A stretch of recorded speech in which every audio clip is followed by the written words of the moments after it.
Bonsoir à toutes et à tous, il est 20h01 et nous sommes le 20 octobre 2021. Je vais vous lire la clause de non-responsabilité de la Caisse Fondation avant de passer la parole à notre ami Aviram. Le support d'information et d'éducation présenté dans ce document est destiné à apporter une meilleure compréhension et permettre un échange autour du travail des GANS. Ces informations ne sont pas destinées à se substituer à un traitement médical ni à l'expérience ou au jugement des professionnels de la santé. Pour les patients et les particuliers, ces informations ne doivent pas se substituer aux conseils ou recommandations des professionnels de la santé, thérapeutes ou autres praticiens. Pour les soins médicaux ou les préoccupations, y compris les décisions relatives aux médicaments et autres traitements, les lecteurs, spectateurs, auditeurs doivent toujours consulter leur médecin ou, dans les cas graves, demander l'aide immédiate des services d'urgence. Les informations portant sur les prescriptions, les procédures et l'utilisation des dispositifs médicaux doivent être fournies uniquement par du personnel médical qualifié et agréé. Nous déclinons formellement toute responsabilité directe ou indirecte, y compris les responsabilités liées à la commercialisation ou à une utilisation spécifique. Cette information est fournie telle qu'elle et est considérée comme correcte au moment de sa publication, mais il appartient au visiteur d'évaluer l'exactitude de toute information trouvée dans cette présentation. Chaque cas traité est le résultat de sa propre expérience appliquée par lui-même, pour lui-même, et s'applique à son propre cas seulement. Toute personne connaissant des problèmes de santé doit consulter un médecin et suivre le traitement prescrit par le médecin. Les processus d'équilibrage du plasma décrits ici sont un processus naturel qui soutient le corps, mais ils ne se substituent pas aux conseils médicaux ou aux thérapies auxquelles on est déjà soumis. Voilà les amis, à toi Viram. Allô, allô. Allô, allô, merci Joël. Avec plaisir. Hein.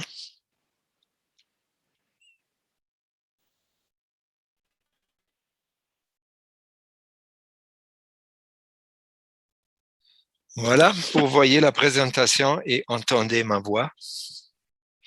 Correct. Oui. Très bien. Donc, aujourd'hui, c'est la multiplication du Knowledge Seeker Workshop numéro 402 du 20 octobre passé. Non, c'est pas vrai, la date est pas bonne, je crois que c'est plus tard, 14 octobre, non. Bah, whatever, les dates. Le thème de cette session, il y a en fait, Monsieur Kirsch, encore une fois, n'a pas donné d'enseignement direct, on pourrait dire spécifié en tant qu'enseignement.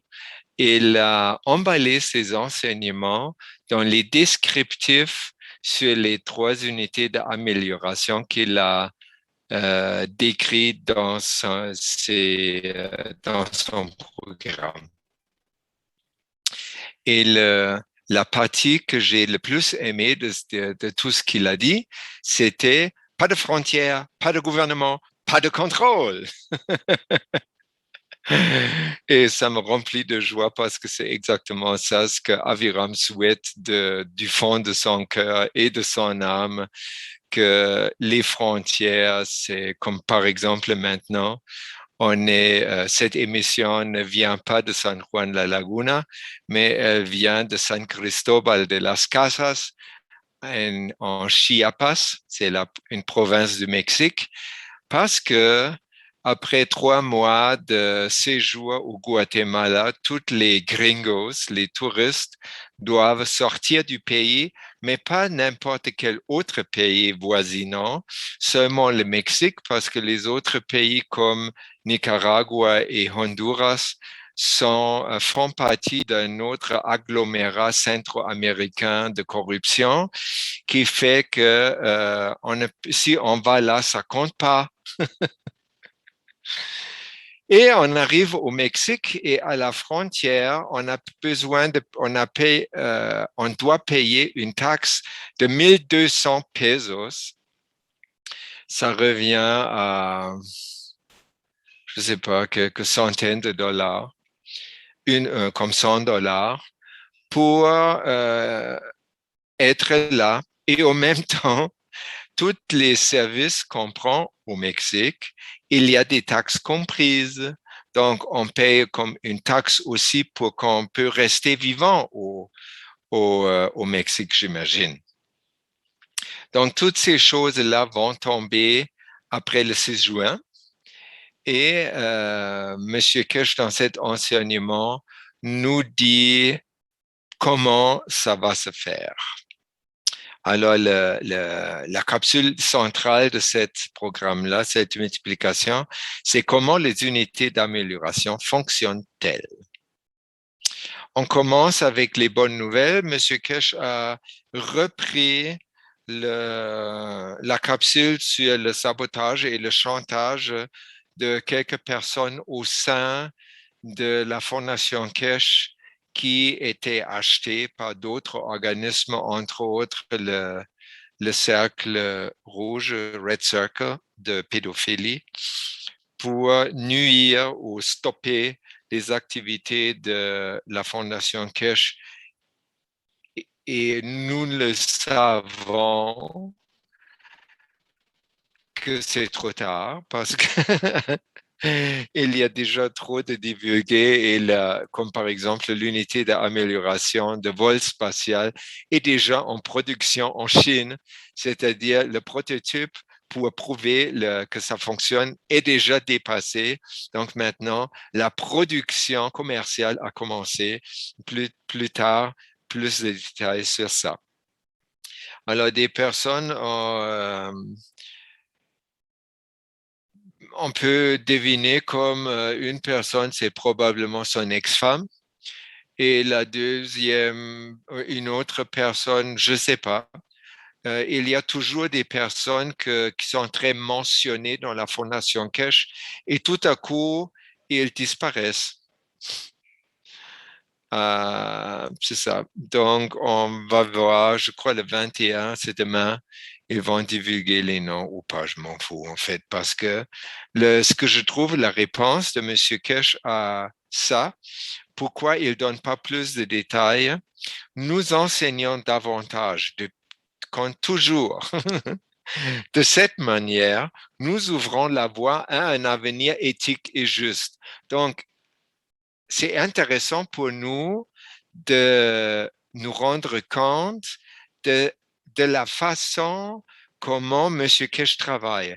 Il ne travaille pas directement, admettons, il y a quelqu'un qui est corrompu ou malveillant. Il ne va pas travailler sur lui directement, mais il va travailler sur l'enseignement global qui nettoie et structure la conscience globale, qui nettoie et structure notre perception de notre réalité qu'on vit. Et à ce moment-là, on remarque, ah wow, après quelques années peut-être, là, je me rappelle à l'époque, il y avait ça. Toutes ces choses-là ont disparu, je me suis presque pas rendu compte. Voilà. Donc, nous ne leur accordons aux gens malveillants, nous ne leur accordons pas trop d'énergie parce que nous avons des choses bien plus importantes à faire. Et ça, c'est très vrai. Entre autres, parce que si on met beaucoup d'énergie sur des choses qui sont malveillantes ou non éthiques, on donne son attention à ces choses-là. Et c'est exactement ça ce qu'on ne veut pas. Mon exemple de toujours, Monsieur Jésus de Nazareth, pour qui le mot mort, maladie et tous ces mots-là n'avaient pas de signification. Comme par exemple, j'ai parlé dernièrement avec Aviram, il dit toujours à les travailleurs arrivent, Aviram fait des choses à la maison et là, les travailleurs qui sont payés pour travailler, pour améliorer la maison, ils disent, oh, buen trabajador, ça veut dire, oh, bon travailleur. Et là, j'ai dit, travailler, qu'est-ce que ça veut dire? Et là, je dis, je m'appelle pas trabajador, je m'appelle disfrutador. Ça veut dire comme jouisseur. Parce que je fais pas des choses parce que je dois faire des choses. Il y a quelque chose que je fais quand même que je dois faire, mais la plupart des choses, je me crée comme une petite discipline de plus en plus faire des choses par plaisir et parce que ça m'épanouit que par devoir. Voilà. Et j'ai trouvé la photo là, c'est génial, hein, comme quelqu'un sur une échelle, ça doit être Monsieur Cash et toutes ses compagnons fidèles ou compagnonnes fidèles, ils accrochent une étoile sur la terre et en bas, il y a deux messieurs avec une cravate. Si l'échelle, mais ils savent pas que lui, il est capable de téléporter. Alors, si les pattes de l'échelle va tomber et lui, il va rester où il est.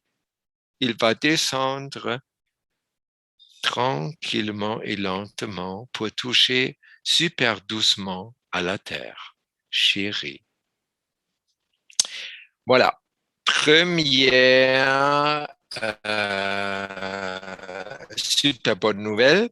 On a l'image devant nous de l'unité universelle d'amélioration verticale, vaisseau spatial. Le titre est il est pas mal difficile pour Aviram à traduire ça de l'anglais en français. Déjà en anglais, c'est comme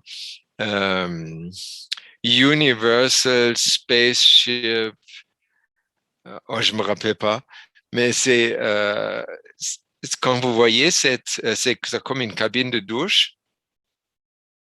Donc c'est pour une personne et ça a comme un fond rond avec des bidules qui vont faire aider à la personne de faire, et en haut, il y a un autre truc. Donc, on pense tout de suite à la formation étoile. Et cette machine, comment elle fonctionne, je vais expliquer ça dans la 4e sous-capsule parce que les 3 unités d'amélioration fonctionnent essentiellement de la même façon. Donc, on se demande pourquoi alors 3. Et il y avait une question sur le chat de YouTube à laquelle cette question était comme pas remarquée ou reprise. Mais on peut s'imaginer parce que pour nos mentales et surtout les mentales des laïcs de la science de plasma et des laïcs de la science de Eden qui connaissent pas les détails de la science du plasma, ils ne peuvent pas imaginer où ils seront très confus ou portés à croire qu'il s'agit de la magie ou quelque chose. Si Monsieur Kesh dit, voilà une machine qui fait tout. C'est quoi tout? Et tout, tout, tout, tout, sans aucune exception. Et c'est aussi, point de vue marketing, c'est une bonne idée de faire 3 unités différentes qui ont 3 spécialisations préférées, on peut dire aussi. Donc, je vous ai mis sur chaque unité différente un lien pour la place dans l'enseignement où la vidéo promotionnelle est montrée. Donc, vous cliquez sur le lien, ça vous amène tout de suite à la bonne place. Cette unité-là, la verticale, elle est principalement pour la transmutation et le transport, ce qu'on a déjà appris depuis longtemps. C'est juste comme un coteau pour les gens qui connaissent pas.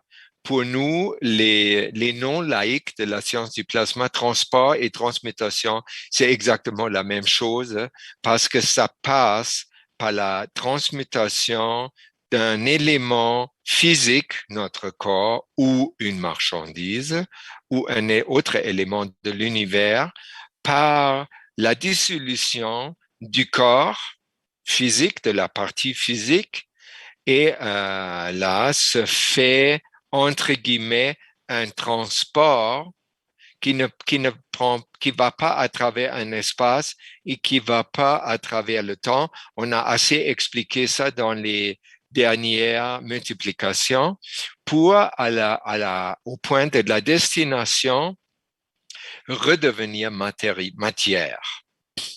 Au même temps, cette unité va aussi traiter des maladies rapides, comme pour une joke, j'ai dit une amie hier, à partir du 6 juin, on va être capable de se déplacer par l'âme et il y a des billets à vendre et blablabla.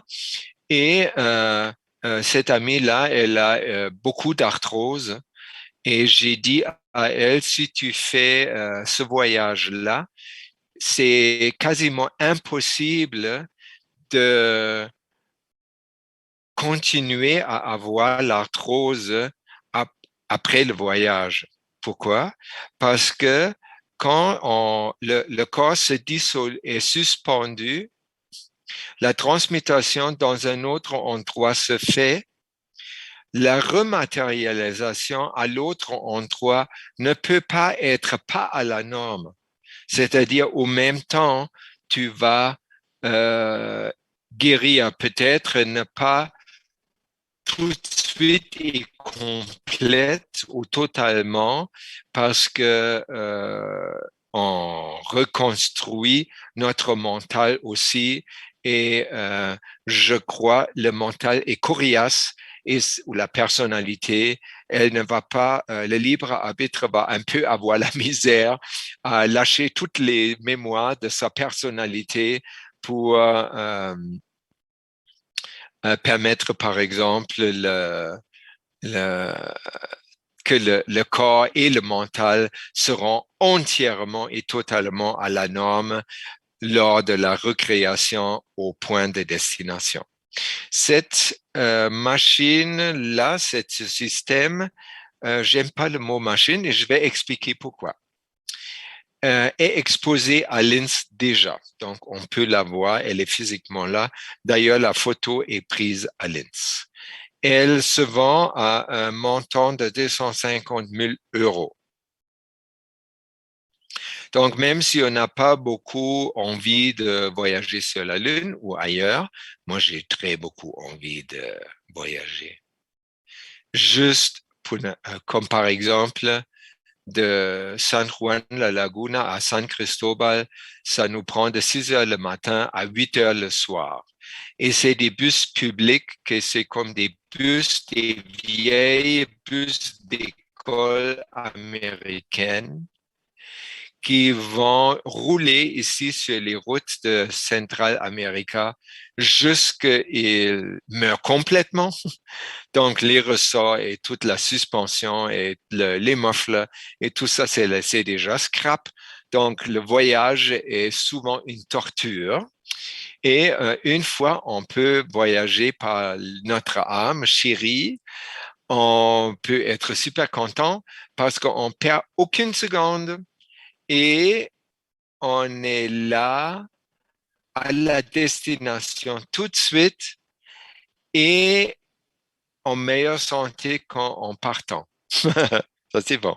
Et quand on voit la cabine de Union Verticale, ça nous rappelle, je vous ai mis l'image de Beam Me Up Scotty de Star Trek Voyager ou Enterprise, où Captain Kirk et sa groupe de pilotes, copilotes, ils se font téléporter. Et c'est aussi des formes cylindriques comme le système inventé par M. Kesh ou développé par M. Kesh. Pourquoi je fais une différence entre inventé et développé? Parce que si on prend ça au sens direct et du mot, il y a juste un créateur. C'est le créateur. S'appelle le créateur. Nous sommes un avec lui, mais nous ne pouvons pas réclamer que nous avons inventé quoi que ce soit. Nous avons reçu des idées Monsieur Cash pareil, Aviram pareil, Joël pareil, Hélène Laporte et Grégory Cravovoy pareil. Nous sommes tous des récepteurs. Le seul émetteur s'appelle le créateur. Donc, le créateur a inventé l'unité d'amélioration verticale et M. Cash l'a développée. Voilà. Deuxième unité, elle ressemble un peu à un banc solaire où on fait se bronzer dans les pays froids pendant l'hiver. Mais c'est pas ça. C'est une unité d'amélioration horizontale. Vous pouvez cliquer sur le lien pour la vidéo promotionnelle. Elle est principalement pour procéder les conditions de santé, c'est-à-dire de maladie. C'est très rapide.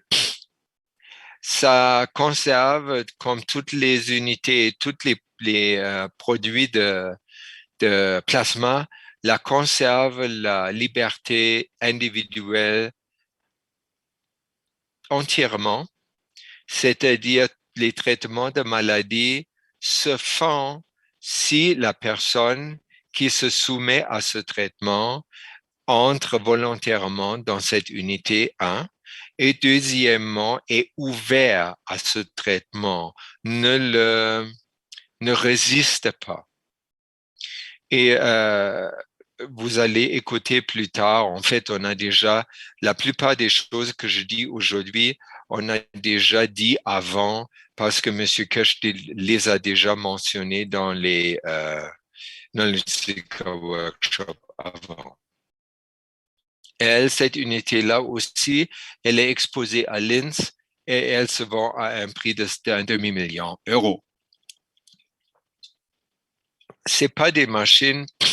Toutes les unités d'amélioration ne sont pas des unités qui sont destinées à l'usage privé, mais ils sont destinés à être installés dans des cliniques, dans des endroits pour l'usage public. Beaucoup de gens peuvent l'utiliser comme comme l'exemple de M. Cash, si on veut se faire diagnostiquer par résonance magnétique, on n'achète pas un MRI. On va dans un hôpital et on laisse l'assurance de maladie payer pour le traitement et le diagnostic. Voilà. Même chose est derrière le concept de distribution de ces unités-là. La troisième unité, c'est l'unité de vol qui a l'air d'un œuf. Si vous avez vu la Belle Verte, Colin Serrault, qui a fait le film, elle a imaginé le vol par l'âme que les gens qui veulent voler s'accroupissent sur la terre. Quand on fait ça, on a une forme, une silhouette comme un œuf déjà. Après, se forme un œuf de lumière autour de eux et cet œuf de lumière s'envole. Donc, c'est pas mal une bonne métaphore ou imagination qui décrit pas mal comment ces unités de vol spatial vont fonctionner. Ils ont la capacité pour 4 personnes à la fois. Ils fonctionnent sans pilote et sans carburant. Donc, les 4 personnes qui sont assises dedans sont les 4 passagers. Si j'ai bien compris, les 4 passagers n'ont pas besoin d'avoir la même destination. Et là, on se demande pourquoi alors une boîte. Mais ça va devenir très clair quand on explique comment ça fonctionne. Il n'y a pas de carburant non plus parce que ce système ne fonctionne pas comme une fusée pour traverser un espace dans un certain temps, mais elle le transport, la transmutation se font sur la place fondamentale qui est hors temps et hors espace. Donc, par conséquent, il n'y a pas besoin de carburant et toutes les applications à l'intérieur qui sont sur le plan matériel, comme les portes qui ouvrent et ferment, eux, ils ont actionné la machine n'est pas pluguée dans un réseau, donc tous les besoins énergétiques sur le plan matériel, la machine les procure pour elle-même, par elle-même. Le prototype ou les premières unités sont, la Fondation Cash les a déjà commandées en Chine, donc ils sont en train de se faire fabriquer. L'année prochaine, c'est-à-dire dans 2-3 mois, Monsieur Cash va présenter un autre prototype qui est plus spécialisé pour le transport des choses. Alors, cette unité-là, elle va être de vol, elle va être proposée à des compagnies d'aviation, évidemment, et ça va pas être des ventes dans le terme du mot, ça va être en location pour le prix de 1 million d'euros à l'unité. Comparativement, c'est pas cher parce qu'une unité de Boeing 737, nouvelle Boeing, tirée 800, elle se détaille à un prix de 90 millions d'euros. Donc, pour ça, on pourrait acheter, au lieu d'une Boeing, on pourrait acheter 90, non, c'est millions de dollars, donc un peu de moins, peut-être 70 unités d'amélioration pour le vol spatial. Fois 4, ça donne le nombre de passagers qui peuvent passer à travers cette unité chaque quelques minutes. Parce qu'une Boeing 737, ça prend quand même entre 7 heures et 9 heures de Montréal à Paris. Et l'unité d'amélioration de vol, ça fait la même distance dans peut-être 3 minutes, si on peut dire ça. Je crois les minutes que M. Kesh mentionne, c'est des minutes qu'on prend pour s'installer, pour donner son billet et des choses matérielles comme ça. Le vol en soi ne devrait pas prendre aucun temps. Cette unité va être utilisée pour faire voyager les premières personnes sur la Lune le 6 juin l'année prochaine. Et vous pouvez dorénavant acheter votre billet pour aller à la Lune le 6 juin pour 250 000 euros. Donc, si vous avez des sous comme ça à votre disponibilité, vous pouvez déjà acheter ça, réserver votre place dans le magasin en ligne de la Fondation Cash. Si vous n'avez pas les sous comme sous votre nez actuellement, vous pouvez trouver sur le canal de Science of Eden 2 vidéos de Hélène Laporte sur l'abondance financière et vous écoutez ça, ces 2 conférences qu'elle a données en France pour en fait que les gens peuvent se permettre d'acheter un PRK, un U qui coûte 40 000 euros, je crois seulement, qui peut faire en fait la même chose que les unités d'amélioration, sauf ça prend peut-être un peu plus de temps, c'est pas clair. Essentiellement, tous les systèmes devraient fonctionner plus ou moins de la même façon. Donc, si vous voulez, vous pouvez faire ça. La question le monsieur Kirsch s'est posé ou a inventé sa propre question pour donner la réponse. Il a demandé, peut-être vous avez remarqué que cette unité de vol, elle n'a pas de système de protection comme le radar pour des météorites ou des armes pour défendre le vaisseau contre l'abduction. Il n'y a pas de pilote, donc comment on peut faire, hein? Et il a dit, ce sont des systèmes entièrement pacifiques, ils ne peuvent pas faire l'objet d'abus ou être abusés. Et ça, on a déjà appris parce que ça fonctionne sur le niveau de l'âme. Et sur le niveau de l'âme, le mot abus, c'est un, deux, quatre, c'est 6 lettres dont la combinaison fait aucun sens.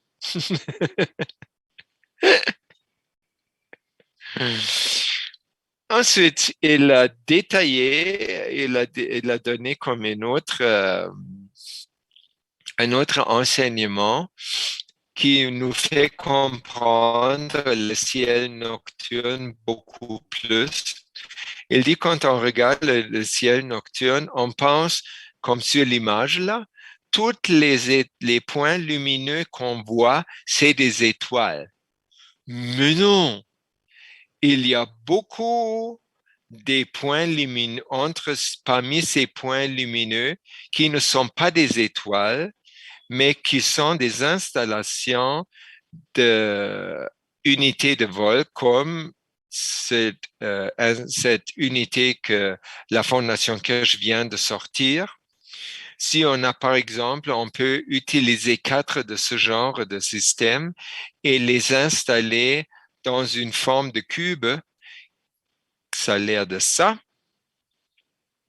Donc, vous avez les 4 et à l'intérieur des 4, ils vont faire une interaction entre eux pour comme tweaker ou syntoniser les énergies ou les placements universels d'une façon spécifique afin de créer un monde à l'intérieur du cube. Là, j'ai mis la Terre parce que c'est le monde qu'on connaît le plus nous autres. Mais il dit beaucoup de puits, beaucoup de points lumineux sur le ciel nocturne. C'est en fait des installations comme vous voyez sur le schéma où d'autres peuples de l'univers ont créé de cette manière-là un environnement dans lequel eux, ils peuvent vivre. Et ça peut être une planète ou une étoile qui est un environnement propice pour eux. Et à ce moment-là, nous autres, comme les humains, peuvent faire ça aussi à n'importe quel endroit de l'univers, ou dans les univers. On peut recréer un environnement terrestre et y vivre. Voilà.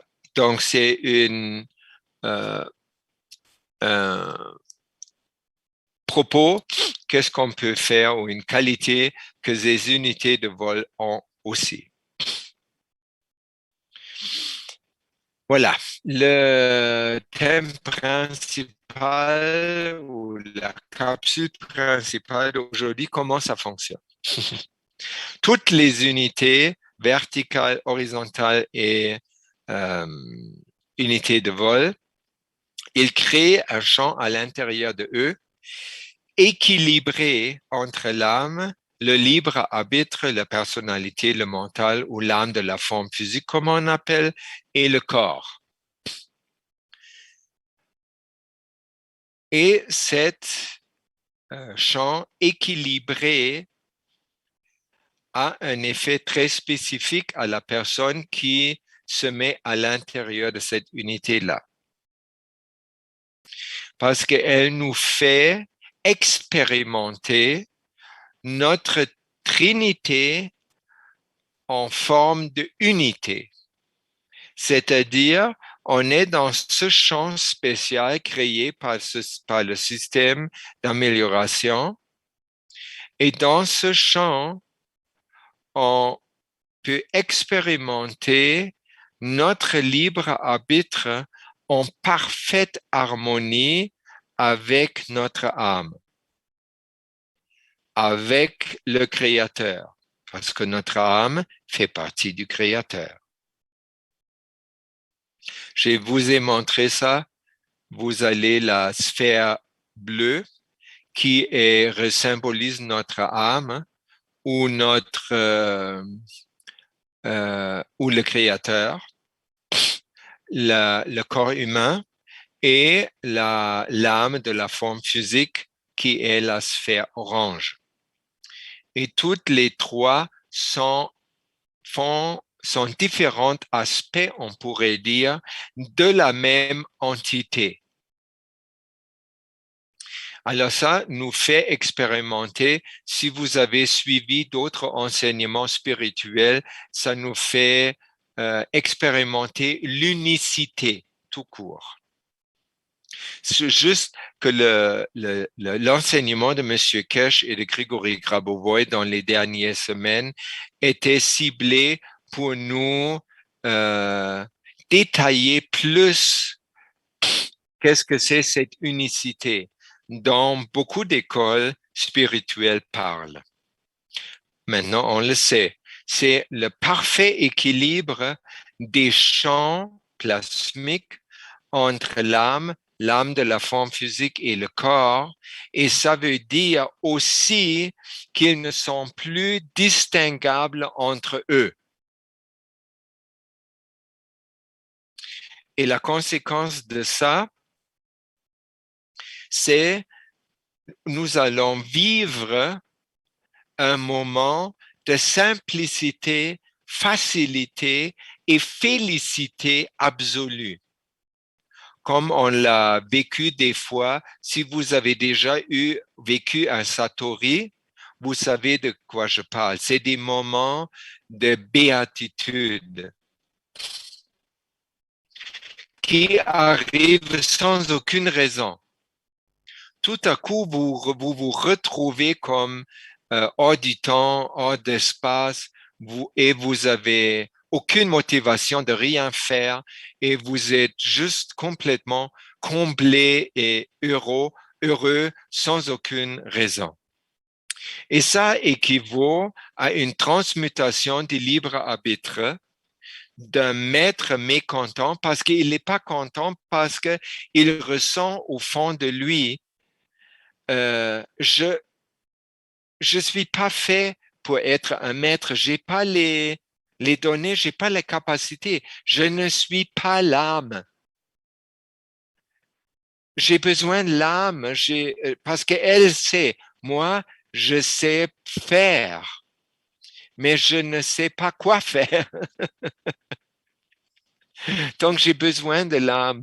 Et avec les croyances non constructives, je me sens toujours forcé à jouer au maître, à contrôler la vie sur le plan matériel. Et ça me fatigue, ça m'épuise, ça me rend malade et j'ai juste envie de me suicider. Voilà, ça arrive à ça.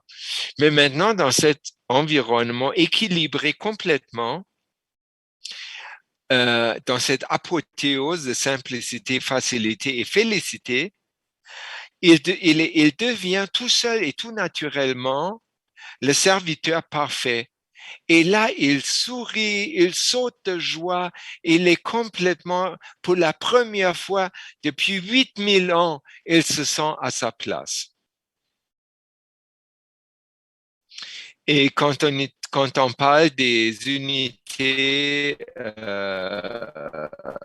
horizontales, par exemple, qui travaillent sur la santé du corps, on peut vivre la même chose sur le plan corporel, c'est-à-dire, dans les termes de Grigory Grabovoy, on va expérimenter pour le moment où on était exposé à cette unicité des champs, on va vivre un moment de santé santé et jeunesse parfait et éternel.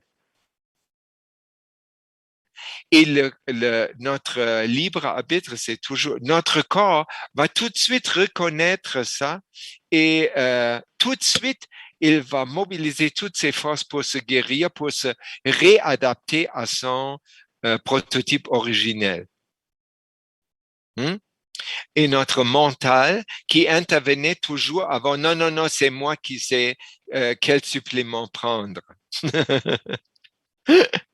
Je peux pas laisser la santé à la discrétion de mon corps. Wow, mon corps, moi je suis le boss de mon corps, non?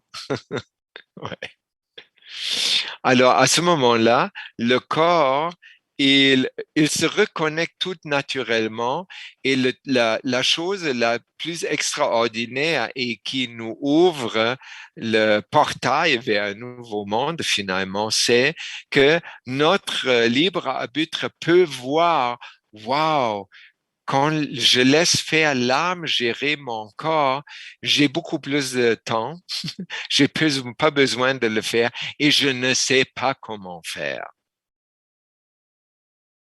Hein? L'âme, si elle me dit comment faire, je trouve ça magnifiquement splendide parce que je sens que c'est vrai et ça fonctionne tout de suite. Et c'est toujours, comme toutes ces connaissances sont toujours accompagnées par une joie sans raison. J'adore ça. Donc, ça déclenche un processus de auto-guérison non stoppable.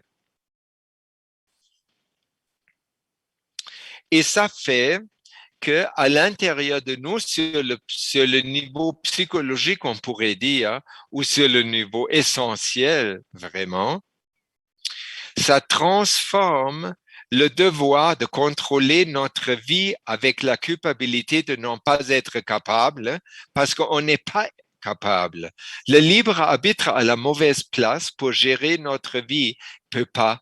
Donc ça fonctionne à tout bout de champ, ça fonctionne pas.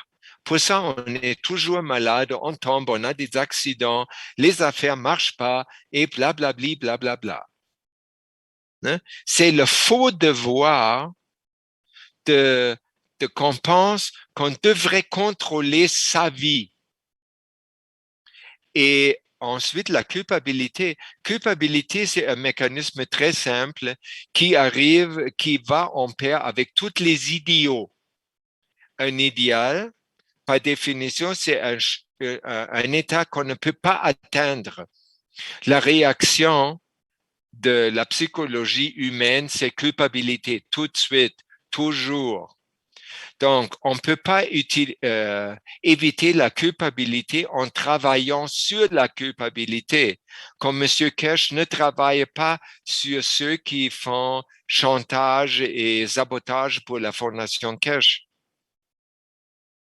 Mais il travaille sur la cause, c'est-à-dire sur cet idéal. Il travaille sur l'éthique. Il agrandit, il renforce son enseignement qui fait que la force de l'éthique augmente, qui fait qu'il y a moins de sabotage et moins de possibilités de chantage aussi.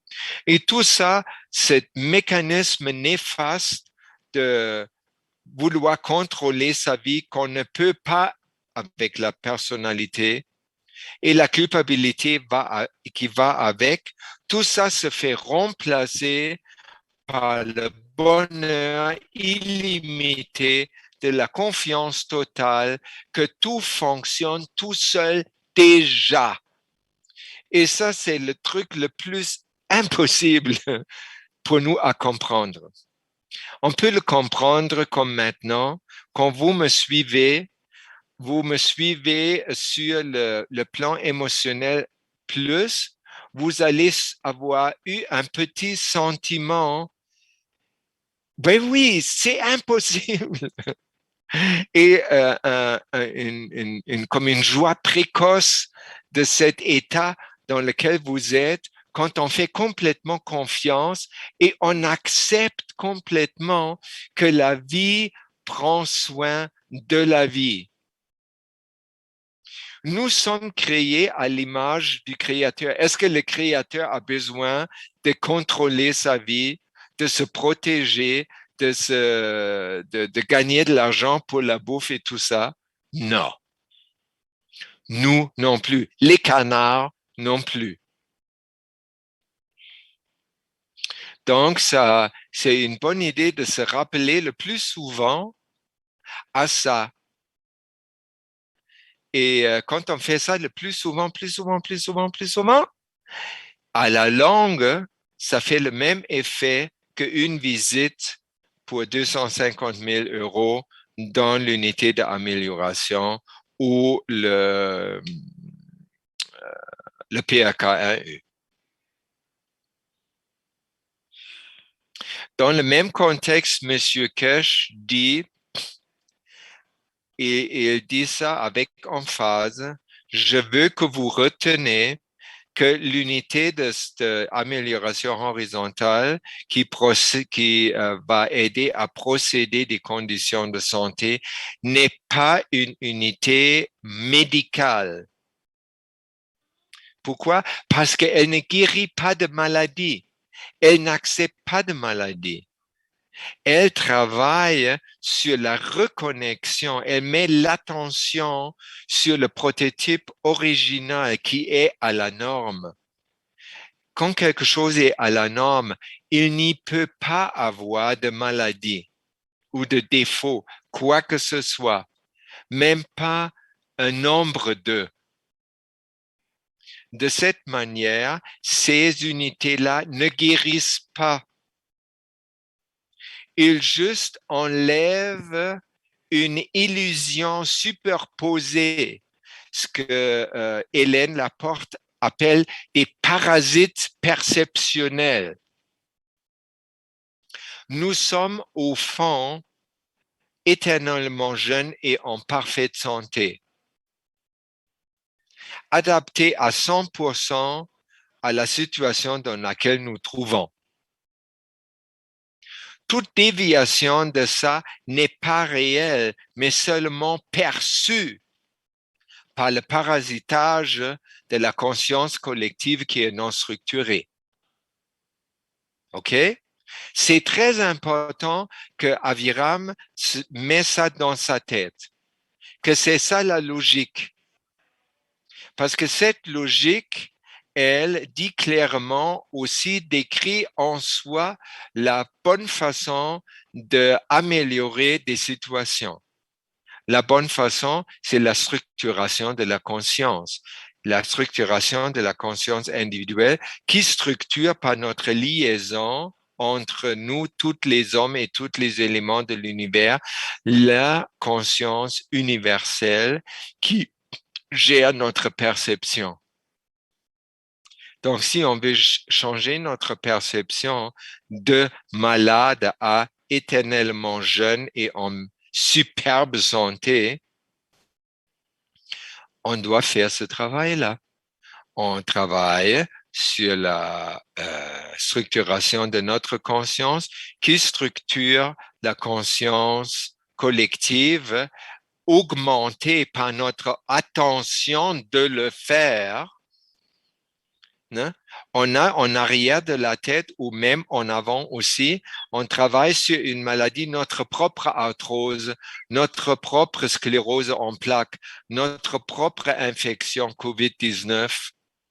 On travaille sur ça au même temps en diffusant de la lumière informationnelle sur ce problème individuel. On traite au même temps et on en est conscient la même chose sur le plan conscience collective qui, elle, va changer la perception de la collectivité humaine, donc la mienne. Et parce que c'est ça la façon la plus, la meilleure, ou la seule qui fonctionne en fait, qui évite le piège soigne moi-même d'abord et après je m'occupe des autres. Il n'y a pas de différence à faire. Je ne peux pas éviter de m'occuper au même moment de l'arthrose de ma maman et de l'arthrose de tous les êtres humains et les animaux et les extraterrestres et le créateur. Non, non, pas le créateur, mais bon. Et Monsieur Kesh fait beaucoup de citations très pointues que j'aime retenir et je vous présenter. On se souviendra de ce jour, la publication des 3 nouvelles unités, comme du jour où l'humanité s'est libérée des entraves matérielles de cette planète. L'humanité se libère. C'est actif. Ce n'est pas exprimé passif où l'humanité est libérée. C'est très important parce qu'il y a plein de gens qui croient la Fédération galactique va punir la Kabbale et nous libérer. Les chrétiens, les musulmans, les hindous, les bouddhistes qui disent Dieu va nous libérer ou le Jésus qui revient va nous libérer. Non, l'humanité s'est libérée elle-même. Nous n'avons pas besoin de règles et de règlements. Aucun. Nous n'avons pas besoin du pouvoir du gouvernement, ni de ceux qui veulent nous imposer leurs conditions.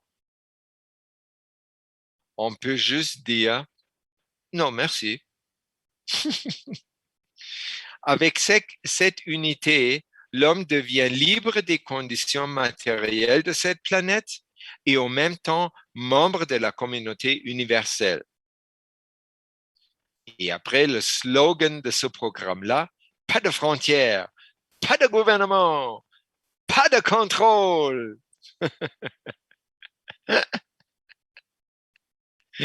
Et je sais pas, mais quand j'ai écouté si vous, peut-être c'est la même chose, quand j'ai écouté le programme jeudi passé, depuis, je me sens comme hors du temps. Je marche dans la ville et je fais des choses et je vais manger, je parle et je mange et je dors et je fais des choses, mais souvent je me sens comme hors du contexte ou hors du temps. Déjà, j'ai encore plus perdu lundi, mardi, tous ces jours-là. Et de l'autre côté, je trouve que c'est dimanche. Depuis qu'on est à San Cristobal, on est arrivé le dimanche soir, je crois. Alors, depuis dimanche soir, c'est dimanche pour Aviram. Et il se émerveille comment les gens travaillent tous les jours, même dimanche. Et il est content parce que il aime ça, que les gens font ce qu'ils aiment faire. Pour dire que cette unité, ce que M. Kesh dit là, on se souviendra de ce jour. Je crois que c'est vrai. On se souviendra de ce jour parce que quelque chose au fond, je sens comme quelque chose au fond a déjà changé. Et maintenant, c'est vraiment juste une question de temps. Et ce sentiment est beaucoup plus viscéral et affectif que logique ou comment je pouvais me sentir avant. Parce que j'ai compris comment ceci ou cela fonctionne sur le plan rationnel. Mais cette émission jeudi passé a fait comme une transmutation sur le plan essentiel. Je me trouve plus à la même place. Peut-être vous sentez un peu la même chose. Donc, je continue les citations de notre maître. N'hésitez pas à explorer ce merveilleux avenir à votre manière. Monsieur Kesh a donné des je ne sais pas, 2, 4, 6 effets ou bénéfices qui sont comme cachés à l'intérieur de ces unités-là, qui vont se dévoiler avec le temps. Et il a dit, c'est à vous aussi, quand vous allez penser à ces unités-là, vous voyez les vidéos où vous allez à l'INS les voir physiquement, explorer les possibilités sur le plan imaginaire. C'est très plaisant et c'est très efficace pour influer sur la conscience collective de faire ça. Il a nous montré 6 avenues possibles. Par exemple, une, c'est le changement des explosifs. Le changement, c'est les changements seront explosifs par l'interconnectivité de tous les éléments. Parce que tous les éléments de l'univers sont interconnectés. Tous les éléments de la race humaine, comme tous les individus, sont également interconnectés. C'est-à-dire chaque changement se répand trois-dimensionnellement. Et quand quelque chose se répand en 3 dimensions rapidement, on appelle ça conventionnellement une explosion. Vous voyez l'image.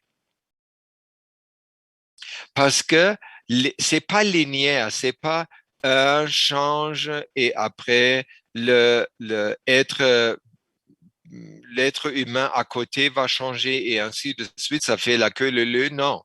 C'est un qui change, il est lié à tout le reste de 8 milliards qui change un tout petit peu selon les capacités chacun. Donc, ça fait tout de suite un boom.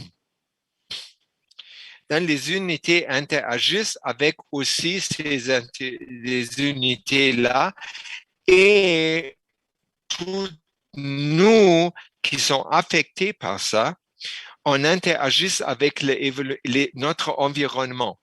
Et parce que ces unités ne sont pas des machines, mais des âmes, des êtres vivants, des âmes vivantes, ils interagissent avec l'environnement en tant que l'âme, c'est-à-dire en tant que créateur, qui est à la norme. Ces machines-là sont des âmes ou des systèmes, des trinités à la norme. Donc, leur interaction avec l'environnement va être qu'ils influent sur l'environnement d'une position qui est à la norme. C'est-à-dire, l'effet va être dépollution, prévention de catastrophes naturelles et retour à la norme automatique de nos environnements multiples.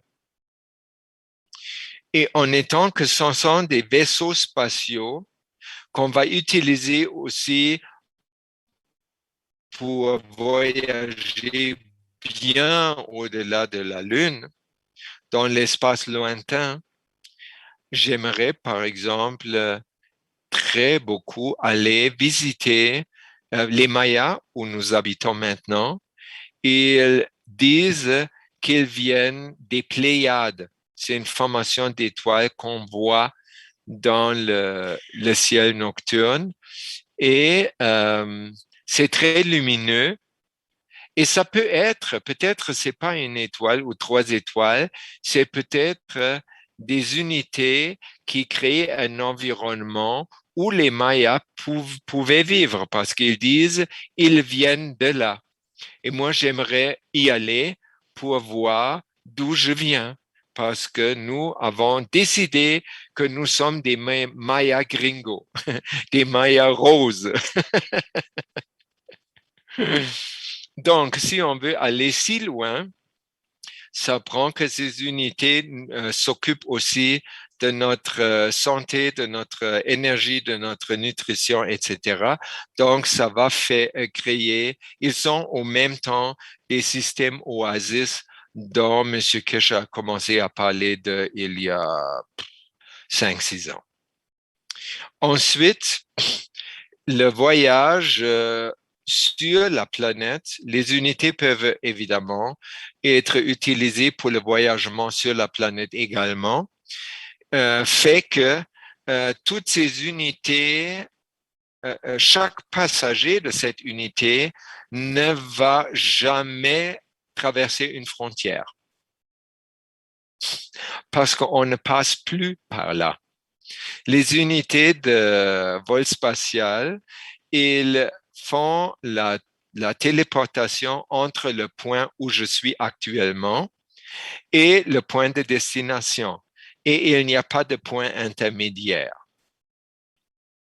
Comme les avions qui prennent Paris, Madrid, Madrid, Panama, Panama, Guatemala City, ça fait Paris peut-être, si je suis à Paris, et ça fait la destination San Juan, la Lagune, la maison où j'habite directement.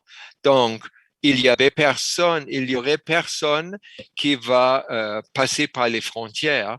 Donc, les frontières de facto deviennent complètement inutiles parce qu'il n'y a personne qui y va. Et ça, j'adore parce que c'est comme inévitable. C'est complètement, même les gouvernements peuvent, non, nous, on va garder nos frontières. Bonne chance.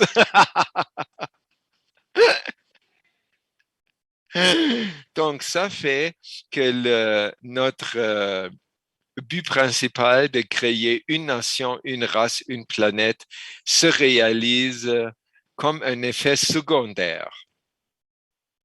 La possibilité de paralyser ces systèmes-là peuvent paralyser tous les systèmes de guerre, c'est-à-dire d'armes, incluant le nucléaire.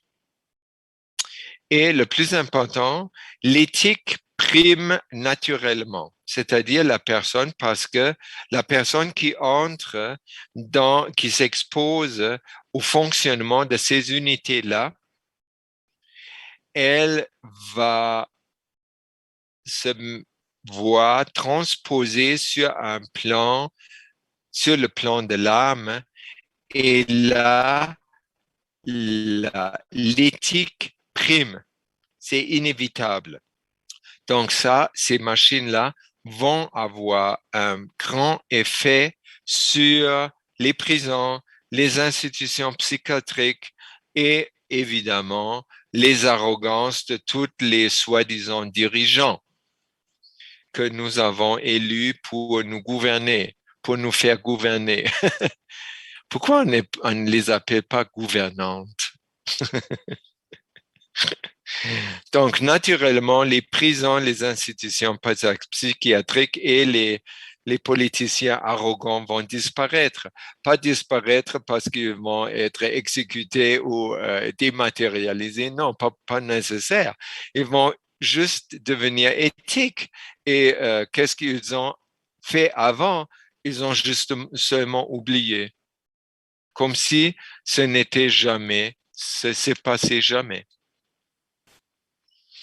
Donc, ces unités vont nous libérer de la servitude sur le plan de la matière, sans nous priver des joies que nous éprouvons en interageant avec la matière.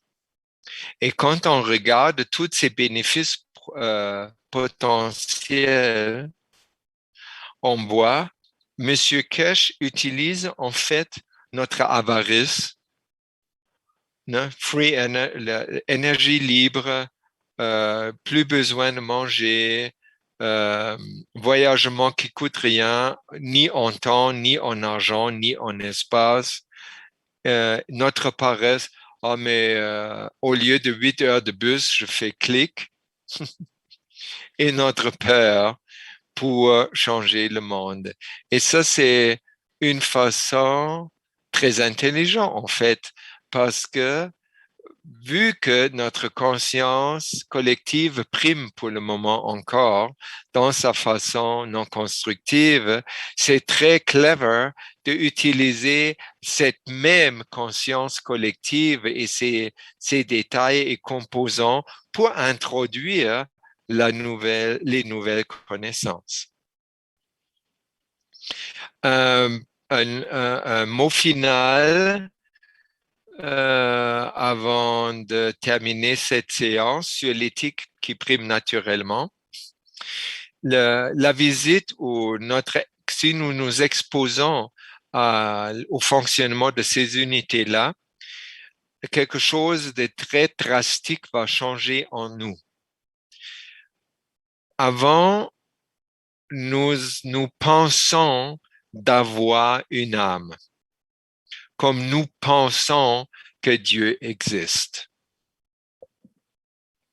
Après avoir vécu cet équilibre de champ entre notre Trinité, on a dorénavant l'expérience d'être une âme.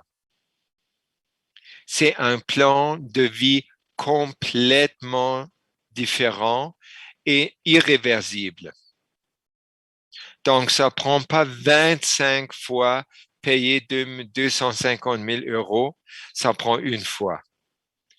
Cette expérience, quand on a expérimenté qu'on est partie du Créateur, que je suis une âme, que je suis lumière, cette expérience est irréversible. Et notre interconnexion avec tous les autres êtres humains pourrait faire que cette étape de notre évolution en tant qu'humanité pourrait se faire comme un saut quantique, que tout le monde se réveille le lendemain et pouf, tout le monde a changé. Ça se pourrait, mais parce que tout ce processus également respecte absolument notre liberté totale à chaque individu. Donc, ça laisse le temps à chacun de choisir la vitesse dans laquelle il veut transiter vers le paradis. Il y a quelqu'un qui va juste courir, quelqu'un qui va se précipiter, il y a quelqu'un qui va dire, ah, je vais aller très lent, tranquillement, je vais regarder, je vais observer et je vais déguster chaque seconde jusque je traverse le seuil. De cette façon, ça serait plutôt une transition graduelle de l'humanité. La structuration de la conscience collective, ce qu'on a dit avant, c'est elle qui change la perception de notre réalité. Et de cette manière-là, la possibilité de transition peut être plus rapide le plus que nous travaillons ou que nous diffusons la lumière informationnelle sur la conscience collective et qui, elle, va changer la perception collective et individuelle. De cette manière, c'est de plus que nous nous engageons, le plus vite et le plus efficace sera le processus. Donc ça, c'est à chacun et chacune de nous de s'impliquer corps et âme. Voilà, mes amis, j'ai terminé ma multiplication. Je vous remercie beaucoup. C'était un petit programme très joyeux. Je vous remercie de la contribution de votre amour et de votre joie pour influer à la structuration de la conscience collective ensemble. Merci beaucoup et je vous laisse le microphone pour les commentaires et les questions.